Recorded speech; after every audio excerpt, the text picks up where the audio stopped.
Hi, welcome to Conversations with Desiree and Marian. Hello, welcome. Today we'd like to start with a serenity prayer. And it goes like this. God, grant me the serenity to accept the things I cannot change, the courage to change the things I can, and the wisdom to know the difference. I love this prayer because it really closely links to a principle from the work that's called the 3 kinds of business. There's what is my business, so the things that I can do, the things I have control over, the things that I think or say or do, okay? Then there's your business. Those are the things that I do not have control over. That's the things that you do or think or say.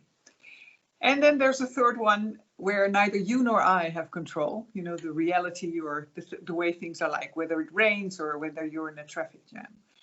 And the beauty of understanding this principle is that you can take ownership in a situation. When it rains, it doesn't make sense to complain about it raining. You take an umbrella.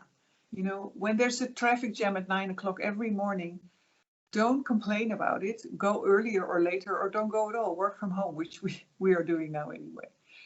And to illustrate this principle, Desiree has a great example. Yeah, coming back to my website crisis we discussed in the last few videos is whenever I shared that story at workshops or so to make a point, I often got partners tell me, but you can expect from your husband to help you. That's why he's your husband. You know, if he's your husband, you can make him help you, and the expectation is actually what's causing the pain. So if I would have held on to the expectation, even though he's gone on business trips all the time, he needs to show interest in me making my website. He needs to want to help me. That has caused pain in me. But we talked about clarity, ownership, action. As soon as he became clear of, you know, trying some empathy and say, what is he doing? Why is he doing what he's doing? I became clear that he grew up with a father who was always on business trips and he wasn't there. So for him, that is the life concept of a husband and father, is that's the role you play. You are going on business trips, you bring home money, you provide for the family, and you protect them from everything, right? So in his world, how he has learned to be a husband and a father, he was doing his best job ever.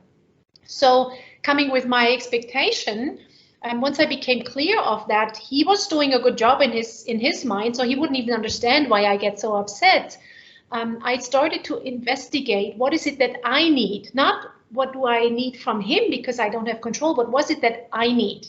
And I recognized I needed help. So the question is, does he have to be him? Or if he's never there and not available, can I find others? And I found others. So all of a sudden, that strain on me expecting from him to be that person left me.